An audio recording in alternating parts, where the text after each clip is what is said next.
आदाब मुंसिफ टीवी में आपका इस्तकबाल है। उत्तर भारत की खबरों के साथ मैं हूं मोनी सनवर। देखेंगे तमाम बड़ी खबरें। आगाज हेडलाइंस के साथ।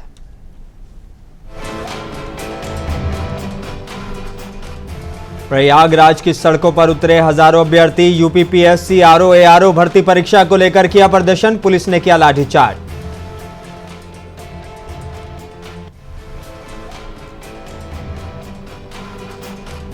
प्रयागराज में छात्रों के प्रदर्शन पर अखिलेश यादव ने दिया बयान। ये जो लाठी चला रहे हैं, जैसी सेवा कर रहे हैं वैसी उनको भी मिलेगी।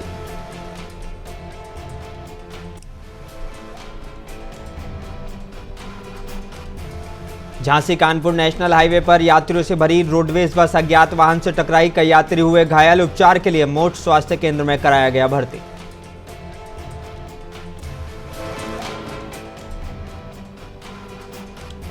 और किराना सांसद इकरा हसन ने मीरापुर विधानसभा उपचुनाव में किया चुनाव प्रचार। सपा उम्मीदवार सुंबुल राणा के लिए मांगे वोट।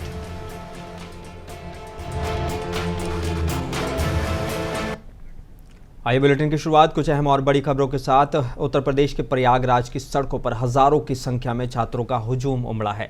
ये सभी सिविल सेवा की तैयारी करने वाले छात्र हैं। सिविल से यूपी लोक सेवा आयोग यूपीएससी द्वारा कराई जा रहे पीसीएस प्री 2024 और आरओ एआरओ प्रारंभिक परीक्षा 2023 को वनडे और वन पेपर की मांग को लेकर प्रतियोगी छात्रों ने हजारों की संख्या में आयोग के गेट पर विरोध प्रदर्शन शुरू कर दिया है। हजारों की संख्या में प्रतियोगी छात्र लोक सेवा आयोग के गेट पर हाथों में पोस्टर बैनर लेकर लगातार नारेबाजी कर रहे हैं। प्रतियोगी छात्रों की मांग है कि एक दिन में एक शिफ्ट में पीसीएस प्री 2024 और आरओ और एआरओ प्री 2023 की परीक्षा कराई जाए। साथ ही नॉर्मलाइजेशन की प्रक्रिया का भी विरोध कर रहे हैं। कुछ दिन पहले लोक सेवा आयोग की तरफ से परीक्षा का नोटिफिकेशन जारी कर पीसीएस प्री आरओ एआरओ की परीक्षा 2 दिन 2 पालियों में 42 जिलों में कराने का फैसला लिया गया था। इसका विरोध प्रतियोगिता छात्र करते चले आ रहे थे और प्रतियोगिता छात्रों ने 2 दिन पहले ही लोक सेवा आयोग पर गांधीवादी तरीके से शांतिपूर्ण विरोध प्रदर्शन करने का ऐलान किया था। विरोध प्रदर्शन के दौरान प्रतियोगी छात्रों का कहना है कि उनका ये फैसला विरोध प्रदर्शन अनिश्चितकालीन के लिए है। जब तक कि आयोग की ओर से उन्हें एक दिन में एक ही शिफ्ट में ही परीक्षा कराने का आश्वासन नहीं मिल जाता, तब तक उनका विरोध प्रदर्शन लगातार जारी रहेगा। लोक सेवा आयोग द्वारा पर प्रदर्शन कर रहे छात्रों ने आयोग से नॉर्मलाइजेशन का फैसला वापस लेने की मांग की है। और प्रयागराज में छात्रों के प्रदर्शन पर अखिलेश यादव का बयान सामने आया है। बोले, ये जो लाठी चला रहे हैं, जैसी सेवा कर रहे हैं वैसी सेवा आपको भी कभी कभी मिलेगी। नौजवान छात्र जो मांग लेकर गए उन्हें लाठी मारी गई, दबाया गया। इनके पास अब अधिकारियों के अलावा कोई नहीं बचा है।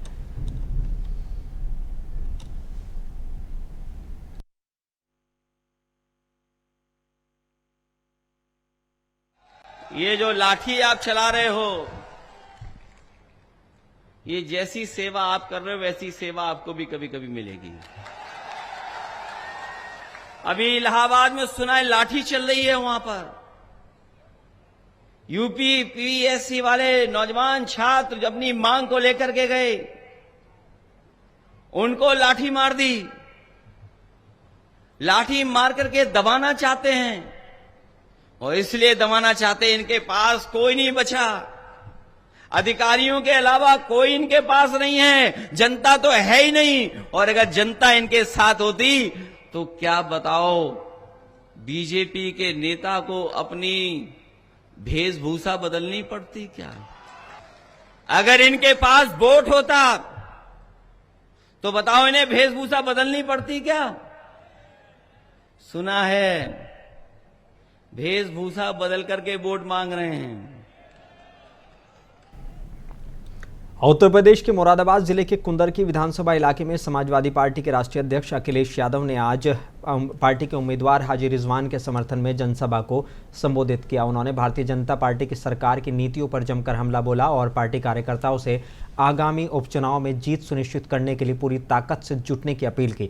अखिलेश यादव ने बीजेपी सरकार पर आरोप लगाते हुए कहा कि यह सरकार जनता से किए गए अपने वादों को पूरा करने में नाकाम रही है। उन्होंने प्रदेश में कानून व्यवस्था को पूरी तरह से खराब बताया। अखिलेश यादव ने बेरोजगारी के मुद्दे को उठाते हुए कहा कि ये समस्या अब विकराल रूप ले चुकी है। बीजेपी सरकार इस पर कोई ध्यान नहीं दे रही है।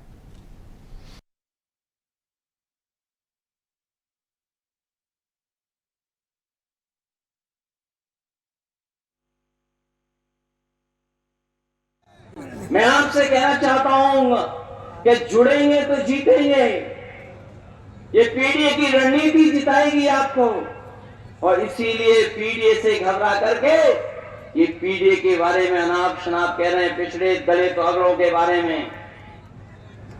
ये वही सरकार के लोग हैं जिन्होंने हमारे जाने के बाद मंदिर धुलवाया था, हमारे हटने के बाद मुख्यमंत्री आवास धुलवाया था गंगा जल से। बताओ पीडीए के लोग कभी ये स्वीकार कर सकते हैं?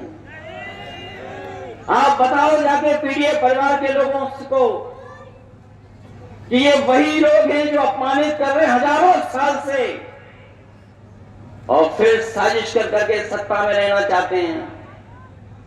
ये लड़ाई बहुत पुरानी है।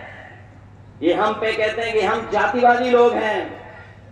हम उनसे पूछना चाहते हैं, जाति को मिटाने के लिए आपने क्या किया है? उत्तर प्रदेश के जिला मुजफ्फरनगर की मीरापुर विधानसभा में होने वाले उपचुनाव को लेकर बीजेपी और आरएलडी गठबंधन और कांग्रेस और समाजवादी पार्टी गठबंधन के उम्मीदवारों के चुनाव प्रचार प्रसार ने जोर पकड़ लिया है। एक तरफ जहां रालोद और बीजेपी गठबंधन प्रत्याशी मिथिलेश पाल के समर्थन में जयंत चौधरी और प्रदेश के मुख्यमंत्री योगी आदित्यनाथ स्टार प्रचारक के तौर पर मतदाताओं के बीच आकर अपने उम्मीदवारों का चुनाव प्रचार कर रहे हैं, तो वहीं दूसरी तरफ समाजवादी पार्टी के उम्मीदवार सुंबुल राणा के समर्थन में किराना सांसद इकरा हसन मीरापुर विधानसभा में पहुंची और मुस्लिम बाहुल्य क्षेत्र में डोर टू डोर नुक्कड़ सभाएं कर मुस्लिम मतदाताओं को आने वाली 20 तारीख को अपने उम्मीदवार सुंबुल राणा के लिए वोट मांगे। बता दें कि कम्हेड़ा और तेवड़ा में जनसभा को संबोधित किया। इस दौरान इकरा हसन ने मुख्यमंत्री योगी आदित्यनाथ द्वारा किए गए बटोगे तो कटोगे के बयान पर कहा कि बांटने वाले भी वही हैं और काटने वाले भी वही हैं। ऐसे लोगों को सिर्फ नफरत की बात फैलानी आती है, हम जोड़ने और प्यार करने की बात करते हैं।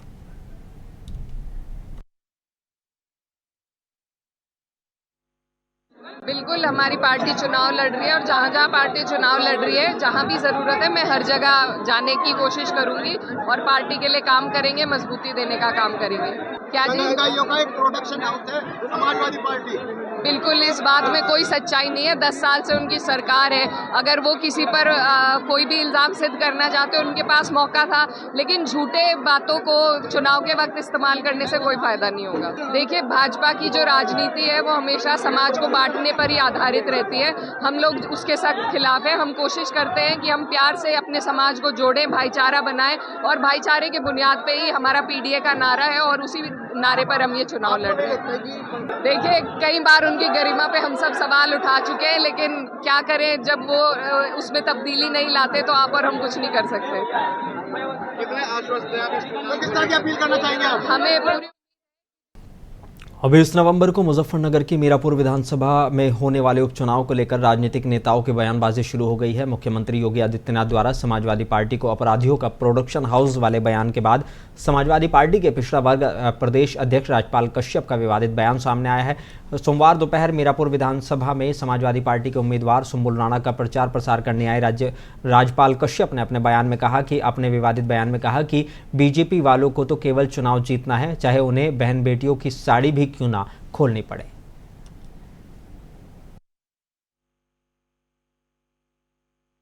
ये बीजेपी के लोग, इनके राज में बहन बेटियां सुरक्षित नहीं है।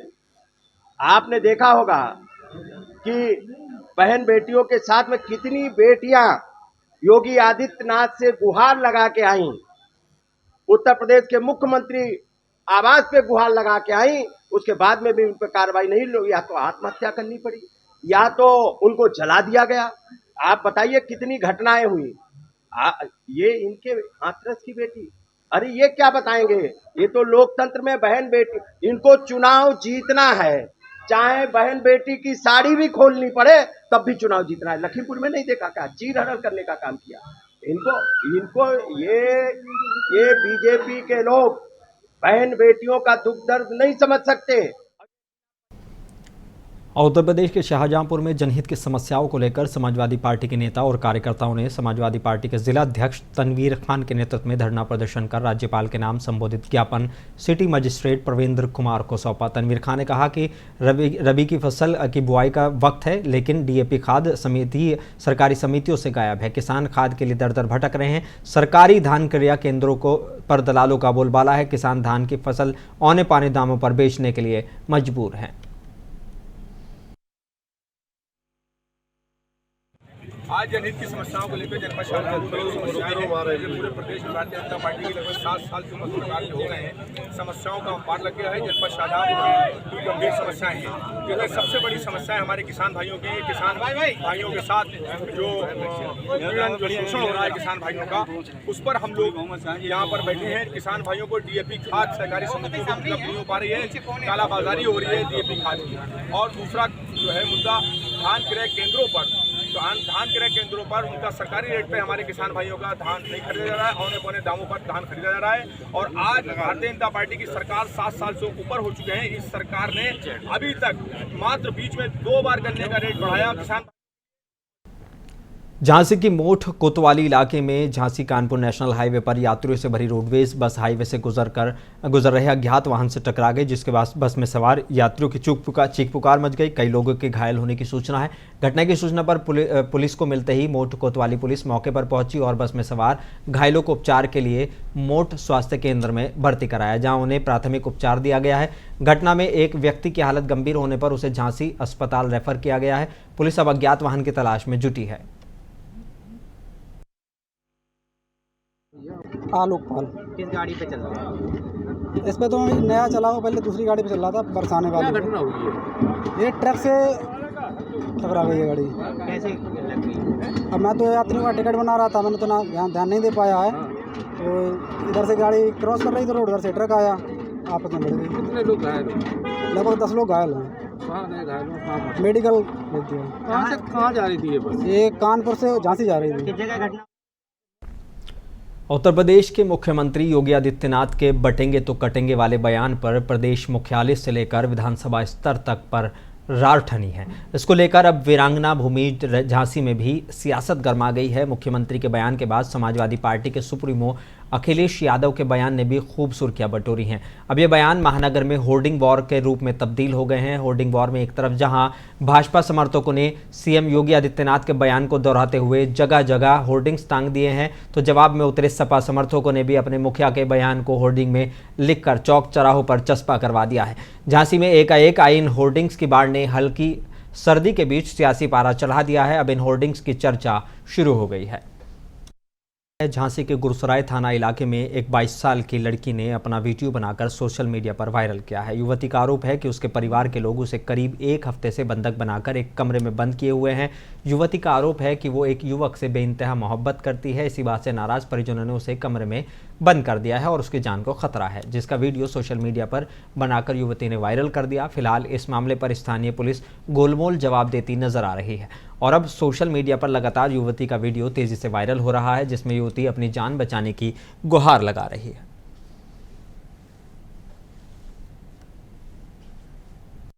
मेरा नाम आस्था है, मेरे पापा का नाम दीपेंद्र और मेरी पप्पी का नाम रचना है। मैं किसी और से प्यार करती हूँ। 8 साल हो गए मैंने घर पे बताया, तो जान से मारने की कोशिश करती है और मुझे 10-12 दिन से कमरे में कैद किए हुए, न किसी से जाने देते न मिलने देते, मारने की कोशिश कर रहे हैं। मेरे अनुपम चाचा मारने की कोशिश कर रहे हैं। मामा मम्मी और पापा कि मर जाओ मत, मेरा गला भी दबाया, मुझे बहुत मारा भी है। मेरे छोटे मामा। उत्तर प्रदेश के जालौन में एक दिल दहला देने वाली घटना घटी है। यहाँ पर जिम में काम करने वाली एक 19 साल की लड़की ने रात में अपने घर पर फांसी लगाकर खुदकुशी कर ली। युवती ने आत्महत्या करने से पहले अपना वीडियो बनाया और फिर उसे वीडियो को अपनी मां को व्हाट्सएप किया, साथ ही एक मैसेज भी किया जिसमें युवती ने एक युवक पर प्रेम में धोखा देने का आरोप लगाया है, जिसकी शिकायत युवती की मां ने पुलिस से की है। पुलिस ने युवती के मोबाइल को कब्जे में लेकर मामले की जांच शुरू कर दी है, जिससे घटना की हकीकत सामने आ सके। आज रात्रि 8 बजे डायल 112 द्वारा सूचना प्राप्त हुई कि थाना कोतवाली उरई क्षेत्र अंतर्गत मोहल्ला गणेशगंज में एक लड़की स्नेहा उर्फ जिया द्वारा अपने कमरे में फांसी लगाकर आत्महत्या कर ली गई है। इस पर तत्काल प्रभारी निरीक्षक उरई महफूज पहुंचकर शव को कब्जे में लेकर जिला चिकित्सालय उरई के मोर्चरी कक्ष में रखवाया गया है। शव का पंचायतनामा किया जा रहा है। मृत्यु का कारण अभी ज्ञात नहीं है। उत्तर प्रदेश के कौशाम्बी जिले में टॉफी का लालच देकर मासूम बच्ची से 2 युवकों ने गैंगरेप की घटना को अंजाम दिया है। मासूम को ढूंढने निकले परिजनों ने बता दें कि मासूम बच्ची को खेत में खून से लथपथ बेहोश मिली है। आनन फानन में युवती बच्ची को जो है जिला अस्पताल ले गए, जहां उसका इलाज चल रहा है। घटना मोहब्बतपुर पैंसा थाना इलाके की है, जहां 7 साल की मासूम बच्ची के गांव में बारात देखने के लिए गई थी। जब से वो रात 8 बजे तक वापस नहीं लौटी तो मासूम बच्ची की दादी उसे ढूंढने निकली। काफ़ी खोजने पर ईदगाह के पीछे खेत में मासूम बच्ची नग्न हालत में खून से लथपथ बेहोश पड़ी मिली। अस्पताल में बच्ची के होश में आने के बाद 2 युवकों पर टॉफी का लालच देकर रेप करने का मामला सामने आया है। परिजनों ने इसकी शिकायत थाना में की है। पुलिस ने दोनों के खिलाफ संबंधित धाराओं में मामला दर्ज कर आरोपियों की तलाश शुरू कर दी है। बताया जा रहा है कि एक आरोपी नीरज सोनकर इससे पहले भी गाँव की ही एक बच्ची से रेप के मामले में जेल जा चुका है।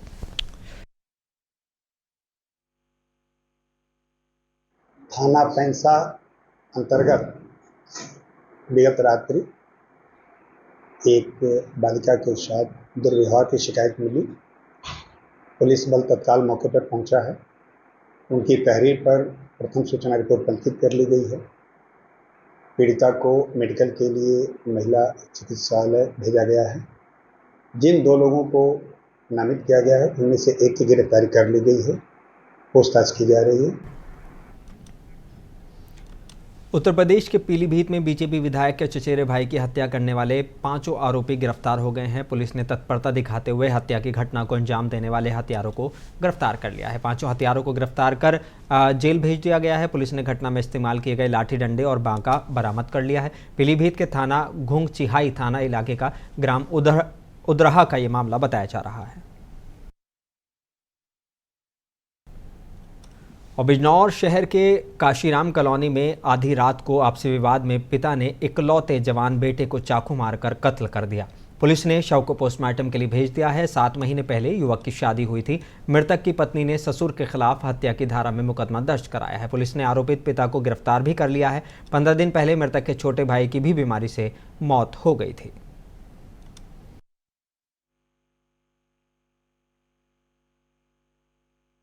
अवगत कराना है कि आज दिनांक 11 तारीख को रात्रि 1:30 बजे थाना कोतवाली नगर को सूचना प्राप्त हुई कि काशीराम कॉलोनी में एक पिता पुत्र शराब पीकर आपस में झगड़ गए हैं।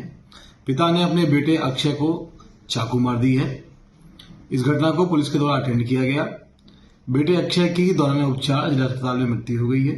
पुलिस के द्वारा शव को कब्जे में लेकर पोस्टमार्टम के लिए मोर्चरी भेज दिया गया है। और उत्तराखंड के रुड़की के किशनपुर गांव में ग्राम प्रधान के शैक्षिक प्रमाण पत्र फर्जी पाए जाने के बाद ग्राम प्रधान को जॉइंट मजिस्ट्रेट रुड़की के आदेश पर जिला पंचायत राज अधिकारी द्वारा उन्हें पद से हटा दिया गया है, जिसके चलते ग्राम प्रधान समर्थकों में मायूसी छा गई है। हालांकि ग्राम प्रधान की बर्खास्तगी के बाद अब उन्होंने कोर्ट में याचिका दायर कर पुनः जांच की मांग की है। वहीं प्रशासन ने प्रधान की जिम्मेदारी उप प्रधान को सौंप दी है, जिसमें उन्हें वित्तीय अधिकार भी दिए गए हैं। गौरतलब है कि 2 साल पहले किशनपुर जमालपुर गाँव में प्रवीण बानो निर्वाचित हुई थी, जिसमें उन्होंने अपनी शैक्षिक योग्यता कक्षा 8 होना दर्शाई थी। चुनाव के बाद किशनपुर गांव निवासी वाजिद पुत्र मोहम्मद मुस्तफ़ा द्वारा जिले के अधिकारियों समेत जॉइंट मजिस्ट्रेट से फर्जी शैक्षिक प्रमाण पत्रों की शिकायत की गई थी। जॉइंट मजिस्ट्रेट की लंबी जांच के बाद ग्राम प्रधान प्रवीण बानो के शैक्षिक प्रमाण पत्र फर्जी पाए गए, जिसके आधार पर जॉइंट मजिस्ट्रेट ने ग्राम प्रधान को पद से हटाते हुए उप प्रधान को ग्राम प्रधान का चार्ज सौंपा है। होता जी, ये चुनाव याचिका जो दायर की थी, हमने इसमें शुरू में ही आपत्ति की थी। भाई ये महिला अनपढ़ है, देखो ये गांव का मामला है, 5 साल के लिए गांव पिछड़ता है और ये जिस टाइम हमने डाल दी थी इस पर, मगर भाई ये बिल्कुल अनपढ़ है, तो इस पर सरकार ने संज्ञान दिया। वैसे तो इसमें कुछ नहीं, 2 साल इन्हें वीरान कर दिया, गाँव पिछड़ हटा दिया 2 साल। बरेली में हुए बहुचर्चित पुष्पेंद्र हत्याकांड मामले में आज पुष्पेंद्र की मां की सदमे से मौत हो गई है, जिसके बाद परिजन शव को लेकर एसएसपी ऑफिस पहुंच गए। परिजनों की मांग है कि अभी तक मुख्य आरोपी फरार है और अब हम सभी को जान का खतरा है। 5 नवंबर को पुष्पेंद्र की सरेआम गोली से भूनकर हत्या कर दी गई थी और आज सदमे में उसकी वालिदा का भी इंतकाल हो गया। मेरा नाम सजीता गंगवार है। मैं एक शिक्षिका हूँ। मेरा स्कूल का नाम है प्राथमिक विद्यालय रामगंगा नगर, बिथरी से चैनपुर से हूँ मैं। थाना जो हमारा लगता है वो होता है। क्या मामला है? कैसे मौत हुई? मेरे भी पति का 5 तारीख को मर्डर हुआ है पुष्पेंद्र गंगवार के नाम से, और उससे 2-4 साल पहले मेरे देवर का मर्डर। उत्तर प्रदेश के लखीमपुर खीरी जिले के इंडो नेपाल बॉर्डर पर मौजूद थारू इलाके में ग्रामीणों में लगातार जियो नेटवर्क से हो रही परेशानी को देखते हुए आक्रोश छा गया और उन्होंने प्रदर्शन करते हुए जल्द ही जियो नेटवर्क सही कराने की मांग की है। दरअसल जहां एक तरफ सरकार थारू जनजाति इलाके में सभी तरह की सुख सुविधा देने का वादा कर रही है, वहीं प्रमुख मोबाइल नेटवर्क कंपनी लोगों से पैसा तो वसूल रही है लेकिन सुविधाएं देने में आनाकानी कर रही हैं। इसी में जियो अधिकारी के पूरी तरह से सरकार के साख पर बट्टा लगा रहे हैं। आज मोबाइल लेकर लोग सड़कों पर उतरे और कंपनी के खिलाफ जमकर नारेबाजी की। ये प्रदर्शन हो रहा है, किस बारे में हो रहा है? जियो नेटवर्क के बारे में।